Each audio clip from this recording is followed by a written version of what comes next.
आपल्या डोळ्यांची काळजी घेणारं पोखरकर नेत्रालय आता नवीन ठिकाणी सुसज्ज आणि अद्ययावत स्कायलाइट मल्टी स्पेशालिटी हॉस्पिटलमध्ये. डोळ्यांचे विविध आजार, ऑपरेशन्स आणि उपचार आता एकाच ठिकाणी. मोतीबिंदू, काचबिंदू आणि medical retina specialist doctor Santosh Kishor Pokharkar करणार आपल्या डोळ्यांच्या सर्व समस्यांचं परिपूर्ण समाधान. ठिकाण स्कायलाइट मल्टी स्पेशालिटी हॉस्पिटल, देवाचा मळा, बालाजी अपार्टमेंट जवळ, संगमनेर. संपर्क 02425 29 91 90 आणि 8108 17 63 65. संगमनेर तालुक्याच्या पठार भागातील कुरकुंडी ते सांगडेवाडी हा मुख्यमंत्री ग्रामसडक योजनेअंतर्गत नुकताच सिमेंट काँक्रिटीकरणाचा रस्ता तयार केला गेलाय. आमदार डॉक्टर किरण लहामटे यांच्या माध्यमातून हा रस्ता पूर्ण झाल्यामुळे पिढ्यानपिढ्या रस्त्यासाठी होणारी ग्रामस्थांची परवड थांबेल अशी अपेक्षा नागरिकांना होती.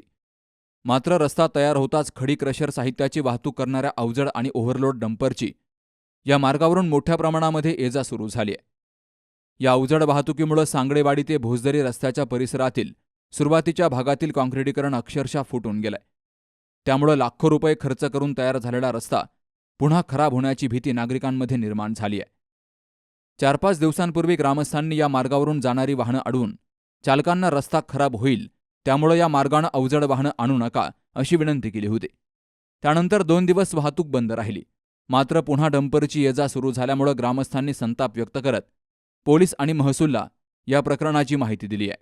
दरम्यान ही घटना समजताच police head constable Narayan Dhokre, Pramod Gadekar, Subhash Bodke यांच्यासह पोलीस कर्मचारी सांगडेवाडी परिसरात दाखल झाले. तुम्ही वाहनं अडवू नका. तुम्हाला अवजड वाहनांची तक्रार करायची असेल तर कलेक्टर साहेबांना करा. तेच या प्रकरणाचे आदेश देतील असं पोलिसांनी सांगितलं. त्यानंतर थांबवलेला डंपर सोडून दिला गेला. मात्र पुन्हा काही वेळानं तोच डंपर पोलीस ठाण्यामध्ये नेण्यात आल्याची चर्चा परिसरात सुरू होती. निवडणूक प्रचारादरम्यान नागरिकांनी आमदार डॉक्टर किरण लहामटे यांच्याकडे या रस्त्याची व्यथा मांडली होती. त्यानंतर त्यांनी या गोष्टीची गांभीर्यानं दखल घेऊन तातडीनं रस्ता पूर्णत्वास नेला. अनेक वर्षांनंतर पक्का रस्ता मिळाल्यामुळं ग्रामस्थही समाधानी झाले. मात्र आता अवजड आणि ओव्हरलोड वाहतुकीमुळं रस्ता पुन्हा खराब होण्याची शक्यता निर्माण झाल्यामुळं येरे माझ्या मागल्या अशी परिस्थिती निर्माण होण्याची भीती नागरिक व्यक्त करतायत. का नाही, रोडचं आमचं बंद करायचे की आपलं डंपरवाले सगळे. का बरं बंद करायचं? अहो हे रस्त्याचं 4 पिढ्या झालं काम चालू आहे आणि 4 पिढ्यानंतर काम झाले. आधी 4 पिढ्या काला म्हणतात, 4 पिढ्यानंतर काम झाले ना. आज हे जर रस्ता खराब झाला तर याची जबाबदार कोण घेणार? तुम्हाला रस्ता नव्हता का पहिले? पहिला रस्ता नव्हता आम्हाला. मग पहिला रस्ता आम्ही समजा हे लांबटे साहेब समजा हे हाती धरून समजा सगळे करून मग आम्ही रोड केला, गावाला धरून, ग्रामपंचायत धरून. लांबटे साहेबांच्या निधी. हा लांबटे साहेब झालाय. बरं मग आता आम्हाला हे डंपर आहे ना, हे जे 6 टायर आपले 6 टायर आहेत ना छोट्याले, यांचं काय नव्हतं म्हणणं. पण जे 10 टायर आहेत, 6 टायर आहेत, हे जाऊन द्यायची नाही ना आम्हाला. रोडचं जर वाटव झालं तर आम्ही काय करायचं? परत आमच्या कोण लक्ष देणार? परत होणार नाही निधून असं. आता काय म्हणणं आहे? आमचं पण नाही, रोडला आहे ना एक डंपर बंद झाले पाहिजे. हे ओव्हर रोड गाड्या, जास्त टनाच्या गाड्या आहेत, हे रोड जाऊन जर गेलं तर परत रोड होणार नाही. रस्त्याला बारकाई करून राहते, गती होत नाही. हे एवढे स्पीडने चालतात का? कमीत कमी 70-80 स्पीड चालते उतारांशिवाय. मला सांगतो मी तर इथे घरापाशी तर दररोज राहतोय हमेशा.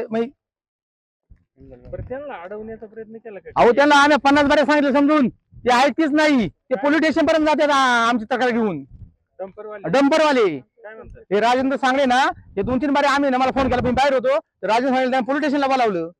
तिथे जाऊन त्यांनी तक्रार केली. काय मी नव्हतो त्या दिवशी, पण मग त्या दिवशी राजेंद्र सांगले होते त्यावेळेस आहे ना. मग त्यांनी ते तिथं पोलीस स्टेशनला काय झालं मला काय माहिती. आता मी काय बाहेर होतो मला काय माहित नाही हो. पण मग ते ऐकते नाही सांगून ते त्यांना गुढी सांगा कसं सांगा, ते ऐकतीच नाही. वरून दम देतात ते माणसांना. आमदार साहेबांनी तो रस्ता आम्हाला मंजूर पण करून दिला आणि त्याचं काम पण सगळं क्लिअर करून दिलं. सगळं व्यवस्थित काम झालं. आणि नंतर मग काम झाल्यावर आता सगळं ग्रामस्थांवर बरं वाटलं. नंतर काय झालं इकडे आपल्या सांगडेवाडीच्या साईडला वरती खडी क्रशर 2-4. तर इकडे काय करतात हे ऍक्च्युली ते आपल्या ग्रामपंचायत हद्दीमध्ये नाही, ते बेलापूरच्या हद्दीमध्ये. आणि त्यांना ऑलरेडी हे करता रस्त्याचा त्या डंपरांचा इकडे काही संबंध नाहीये.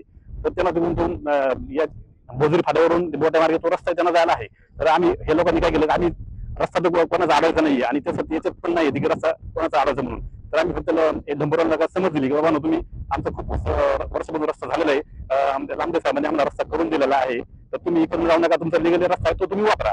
पण ते लोक काय त्याला एक वेळ सांगितलं, 2 वेळ सांगितलं, त्यांना 5 वेळ सांगितलं, तर ते काय ऐकायचं मनस्थितीत नव्हते. तर मग शेवटी काय केलं, तर मग आम्ही ग्रामसभेने तो ठराव घेतला. ग्रामसभेने ठराव घेऊन एक ठराव यांना दिला, खडीकर शेवाळ्यांना.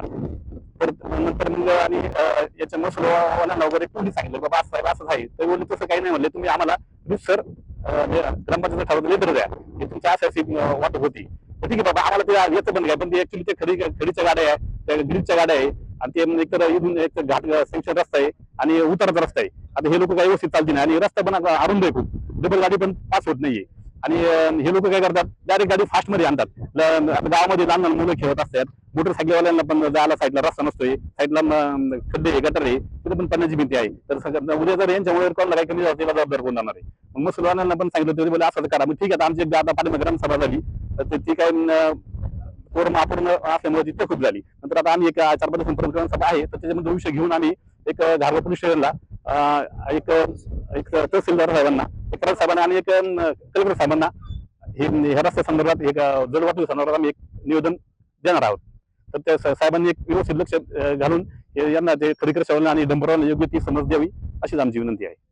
प्रशासनाला आम्ही सांगितलं होतं, म्हणजे ग्रामपंचायत मध्ये पण काही गोष्टीचं अर्ज वगैरे दिला, तरी पण 15 ऑगस्टला आम्ही जवळजवळ 50-60 माणसांनी रस्ता अडवला म्हणजे गाड्या अडवल्या असं समज नाही, फक्त आम्हाला त्यांना समजूत घालायची होती, तुम्ही वारंवार या गाड्या इथून येऊ नका.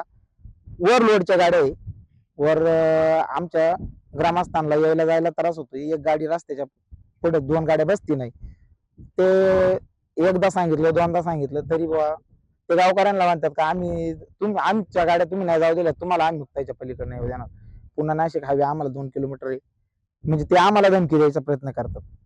आणि आज म्हणजे पोलीस स्टेशनची पण गाडी आली, पोलीस स्टेशन वगैरे त्यांना सांगितलं, पण ते पण आम्हाला कायद्याने बुवा आम्ही हे करू नाही का, कायद्याने तुम्हाला ते करायला पाहिजे. म्हणजे असं ग्रामस्थांना हक्क नाही का बुवा आपल्या गावातून जो रस्ता जातोय तो व्यवस्थित राहावा.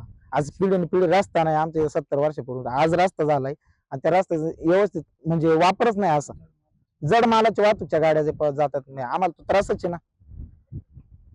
असं म्हणजे याच प्रशासनाने जरा हमी घ्यावा, त्या दखलबाजी घ्यावा, आणि त्या गाड्यावाल्यांवर कारवाई केली तर चांगलंच होईल. म्हणजे गेले कित्येक वर्ष रस्त्याचं काम रखडल्या कारणाने आमच्या गावात आमदार निधीतून आलेला काँक्रिटीकरणाचा रस्ता 2025 ते 24 मध्ये अपूर्ण आहे, पण त्या रस्त्याचं काम चालू असतानाही त्या रस्त्यावरती माल वाहतूक खडीकेशरच्या गाड्या जात आहेत. त्या गाड्यावाल्यांना मी 4 ते 5 वेळा समज देऊनही ते रस्त्यावर वाहतूक चालूच ठेवलेली आहे. त्या संदर्भात ही बाईट देण्यात येत आहे. नवनाथ गाडेकर साहेबांना मी बोलवलेलं आहे, परंतु ते वारंवार सरपंचांनाही सांगून, त्यांनी 2-4 वेळा त्या गाडीवाल्यांना सांगून त्यांच्याशी संपर्क साधला, पण ते गाडीवाले काय ऐकत नव्हते. अशा कारणामुळे आज आम्ही त्यांच्या गाड्या अडवल्यात आणि त्यांच्यावर रीतसर शासनाने कारवाई करावी एवढी मागणी करतो. नुकताच तयार झालेला रस्ता अवजड वाहतुकीमुळे खराब होत असेल तर स्वतः आमदार डॉक्टर किरण लहामटे यांनी प्रशासनाला संबंधित वाहतूक आणि वाहनांवर योग्य ती कारवाई करण्याचे आदेश द्यावेत. तसेच रस्त्याचं नुकसान होऊ नये यासाठी ठोस उपाययोजना कराव्यात, अशी मागणीही ग्रामस्थांनी केली आहे. नवनाथ गाडेकर, सी न्यूज मराठी, घारगाव. Saptashrungi hospital and paralysis centre. तज्ज्ञ डॉक्टर प्रभाकर खर्डे यांच्या मार्गदर्शनाखाली पॅरालिसिस, मणक्यांचे आजार, गुडघेदुखी, कंबरदुखी, मानदुखी, मायग्रेन, ॲलर्जी आणि सर्दीवर खात्रीशीर उपचार, तेही एकाच छताखाली आणि योग्य दरात. इथं उपलब्ध आहे acupuncture, physiotherapy, panchakarma, massage, steam bath, tub bath, digital x-ray आणि अत्याधुनिक पॅथॉलॉजी लॅब. त्यासोबतच निसर्गरम्य वातावरण, आरामदायी रूम्स, कॅन्टीन आणि प्रशिक्षित स्टाफ. आजच संपर्क साधा. ठिकाण मुक्ताई मंदिराजवळ, रायते वाघापूर, तालुका संगमनेर, जिल्हा अहिल्यानगर. संपर्क 9657 23 0023.